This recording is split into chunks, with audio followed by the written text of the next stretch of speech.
جی ہاں یہ آپ کا یہ سوال، یہ میرا فیوریٹ سوال، اگر آپ اجازت دیں تو اس کا میں سر ایک، اگر آپ اجازت دیکھیں میں سناتا ہوں. وہ کہہ رہے ہیں کہ آپ روس سے پیٹرول کیوں نہیں لیتے. یہ بہترین سوال ہے صاحب. بات یہ ہے کہ ایک دن ہمیں پتا چلا جب حکومت ختم ہو رہی تھی اس سے کچھ دن پہلے، کچھ ہفتے پہلے نہیں، کچھ دن پہلے، جو اس وقت کے وزیر تھے انہوں نے ایک خط لکھا، روس کو خط لکھا اور ان کو کہا کہ ہم آپ سے تجارت بڑھانا چاہتے ہیں، اور کچھ انہوں نے سیکٹرز بتایا کہ اس میں بڑھانا چاہتے ہیں، اس میں بڑھانا چاہتے ہیں، اور پھر ان کو یہ کہا کہ ہم یہ بھی چاہتے ہیں کہ آپ ہمیں جو پیٹرولیم پروڈکٹس ہیں وہ اس کی تجارت بھی ہمارے ساتھ بڑھائیں، اور اگر کچھ آپ اچھے ریٹس ہمیں دے سکیں تو وہ ہمیں دے دیے جائیں.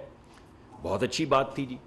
تو ہم نے سوچا کہ جب بھی آپ سارے صحافی ہیں، آپ جاتے ہیں، جب بھی دو ممالک کے درمیان میں کوئی بات چیت ہوتی ہے، طے ہوتی ہے، اس کے کوئی منٹس ہوتے ہیں.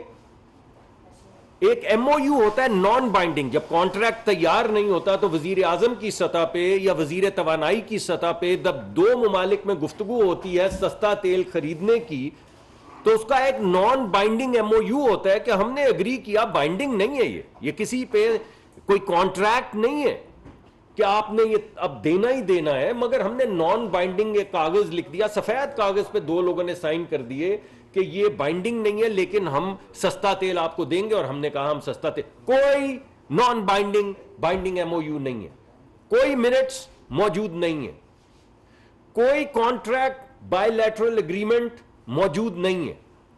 چلے مانے لیتے ہیں کہ یہ سب تو بالکل ایسے ہی ہے، ہو جاتا ہے کبھی کبھی ایسے. تو ہم پی ایس او کا ٹینڈر ہر 15 یا 20 دن کے بعد کرتے ہیں، جس کے اندر پوری دنیا کے ٹریڈرز انکلوڈنگ چاہے وہ روس سے ہو کہیں سے ہو، وہ ٹریڈرز آ کے بڈ کر سکتے ہیں. میں آپ سے یہ سوال پوچھتا ہوں کہ اگر 30% سستا تیل مل رہا ہے تو پی ایس او کے ٹینڈر میں 30% سستا تیل کی بڈ کیوں نہیں آ رہی؟ یعنی وہ لوگ جو ہمیں یہ سجیسٹ کر رہے ہیں، میں ان کو دعوت دیتا ہوں، ان کے کچھ جاننے والے ہمارے پاس آئے بھی ہیں کہ ہم آپ کو تیل سستا. میں نے کہا آپ ایسا کریں کہ سستے تیل کی بڈ ڈالیں ایک ٹرانسپیرنٹ طریقے سے. آپ یہ چھپ چھپا کے کیوں ملنا چاہتے ہیں ہمیں؟ آپ آئیے، پی ایس او کا ٹینڈر ہوتا ہے، آپ کو 30% سستا تیل مل رہا ہے، آپ کو نفع ہوگا، آپ 5% اپنے پاس رکھ لیں اور 25% سستا بڈ کر دیں. کوئی آپ کو بیٹ ہی نہیں ہے. تو کیوں نہیں ہو رہا بھائی؟ کیوں نہیں ہو رہا؟ نہ کوئی بائی لیٹرل اگریمنٹ ہے، نہ کوئی G2G اگریمنٹ ہے، نہ کوئی non binding M O U ہے. اس کے بعد ہمارے ان کی بات کے بعد ہمارے جو سفیر ہیں روس میں، انہوں نے وہاں کے انرجی منسٹر سے، ان کی پیٹرولیم منسٹر سے جا کے میٹنگ کی اور ان سے کہا کہ وہ کوئی 30% کی کوئی بات. آپ نے کوئی جواب نہیں، نہ خط کا جواب آیا، نہ اس میٹنگ کے اندر سفیر نے جو میٹنگ کی جا کے ہمارے سفیر نے ان کے انرجی منسٹر کے ساتھ، نہ وہاں سے کچھ جواب ملا. یہی بات ہے کہ یہ جھوٹ کی بنیاد نہیں ہوتی. ہماری میری بات سن لیں. 5 ریفائنڈریز ہیں ہمارے ملک میں، 5 ریفائنڈریز ہیں. اپنا خام تیل وہ خود خریدتی ہیں. آپ یقین کریں، آپ تو 30% کی بات کر رہے ہیں، ان کو 1% بھی سستا ملے ان کو مکمل اختیار ہے. خود خریدتی ہے تیل، وہ خریدیں گی 1% بھی سستا ہو اور اس سے زیادہ منافع کمائیں گی. اس لیے یہ باتیں ہم نے بہت سنی ہیں، حقیقت اس میں نہیں ہے. جی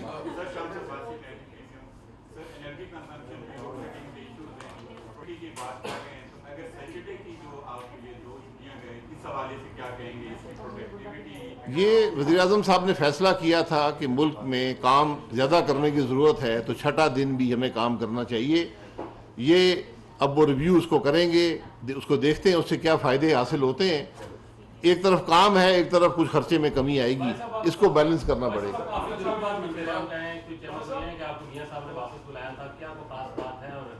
کوئی چہ مگوئیاں نہیں ہیں، میں ملک میں نہیں تھا پچھلے 10 دن، یہ بالکل حقیقت ہے. جتنی بھی حکومتیں آئی ہیں تو ہم تقریباً 22 دفعہ گئے ہیں آئی ایم ایف کے پاس. ابھی تک ایک بھی معاہدہ جو ہے وہ ہم نے پارلیمان کے اندر لے کے نہیں آئے ہیں. تو کیا حکومت کی ایسی مجبوری ہوتی ہے کہ وہ IMF کے جو معاہدے ہیں پارلیمان کے اندر لے کے نہیں آتے؟ دوسرا میرا سوال یہ ہے کہ آپ نے سبسڈی دی ہے پیٹرول کے اوپر، حالانکہ جو بڑی گاڑیاں ہیں وہ چلتی ہے ڈیزل کے اوپر، نہیں اور جو آپ نے 2000 روپے میں انکم سپورٹ پروگرام کے بعد میں آپ دے رہے ہیں، تو ان لوگوں کے پاس تو نہ موٹر سائیکل ہے نہ ان کے پاس گاڑیاں ہیں، یہ کیا ہے؟ اسی لیے تو کیش دیا ہے بھائی، اسی لیے تو کیش دیا ہے، استعمال کر سکے نا، اسی لیے جو آپ نے آپ کے سوال میں ہی آپ کا جواب ہے کہ جس بیچارے کے پاس موٹر سائیکل گاڑی ہے ہی نہیں اس کے اوپر بھی تو مہنگائی کا بوجھ پڑا ہے، اسی وجہ سے اس کو کیش دیا ہے۔ آپ کا سوال جی بڑی دیر سے آپ نہیں آپ کے اگر آپ کے اس کے بعد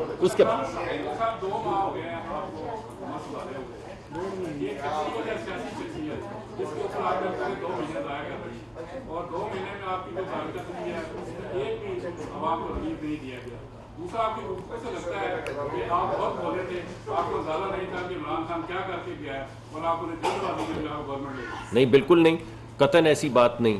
ہم یہ ٹھیک ہے کہ وہ ملک کو برباد کر کے گئے، اس میں کوئی شک نہیں، اس میں بھی کوئی شک نہیں کہ وہ جاتے جاتے بارودی سرنگیں لگا کر گئے۔ میں نے آپ کو اس کی ایک ایگزامپل دی ہے، ہر محکمے میں ایسی ایگزامپلز ہیں۔ تیل وقت سے نہ خریدنا، LNG وقت سے نہ خریدنی، جاتے ہوئے ایک سبسڈی کا اعلان کر کے جانا، روس کے متعلق جھوٹ بولنا ایک ملک کے اسٹیٹس مین کا، یہ تمام بارودی سرنگیں ہیں۔ ملکوں سے خارجہ پالیسی برباد کر دینی، یعنی امریکہ بھی دشمن ہے، یورپ بھی دشمن ہے، نیٹو بھی دشمن ہے، کبھی ترکی کے ساتھ ملے تو سعودی عربیہ کو دشمن کر لیا، کبھی سعودی عربیہ سے جا کے صلح ہوئی تو ترکی اور ملیشیا کے خلاف کوئی بات کر دی، وہ تو ایسے جیسے محلے کے بچے جو ہیں وہ ایک دوسرے سے لڑ رہے ہوتے، سب بربادی کر کے گئے۔ لیکن ہم نے یہ رسپانسبلٹی ایکسیپٹ کی ہے۔ یہ آج جو سخت فیصلے آپ کے سامنے آئے ہیں، آپ نے کہا آپ نے کچھ کیا نہیں ہے، ہم نے 3 مرتبہ یہ تجاویز وزیر اعظم کے سامنے پیش کی کہ غریب کو کیسے بچانا ہے، انہوں نے 3 مرتبہ اس کے اندر سے خامیاں نکالی، ہم نے 3 مرتبہ اس کو ریوائز کیا، جس کے نتیجے کے اندر یہ سخت فیصلہ کیا گیا 4 سے 5 ہفتے بعد کہ اب ہم تیار ہیں یہ بوجھ اٹھانے کے لیے، کیونکہ ہم نے غریب کو اس سے بچا لیا ہے، تو کام تو کر رہے ہیں۔ اور دوسری بات، ہم ذمہ دار ہیں، کوئی نہیں آپ کو کہہ رہا کہ پچھلی حکومت سے پوچھے، ہم نے یہ کام لیا ہے تو کرنے کے لیے لیا ہے نا، تو اب آپ کے سامنے بیٹھے ہیں، فیصلہ کر کے بیٹھے ہیں نا، آپ کے سخت سوالات آ رہے ہیں جو بجا ہیں، مگر ہم آپ کو ان کے جواب اس لیے دے رہے ہیں کہ آپ کو یہ پتہ چلے کہ ہم اس ملک کو سیدھے راستے پر لے کر جائیں گے۔ استقامت کے لیے کچھ مہینے لگیں گے، پھر ترقی کا سفر دوبارہ سے شروع ہوگا۔ یہ اس قوم کو یہ تو بتا دیں کہ اٹ از انف جو 60 روپیز ہے کہ جی مزید بوجھ نہیں میرے بھائی دیکھیں، میرے بھائی کسی غلط بات نہیں کرنی چاہیے، جھوٹ نہیں بولنا چاہیے۔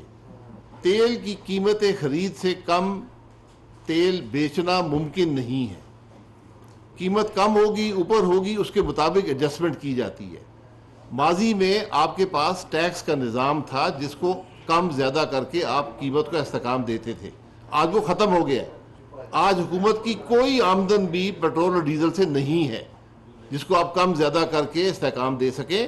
ہماری کوشش ہے اور اللہ کرے کہ یہ اس کو ہم سٹیبل رکھ سکیں اس قیمت پر،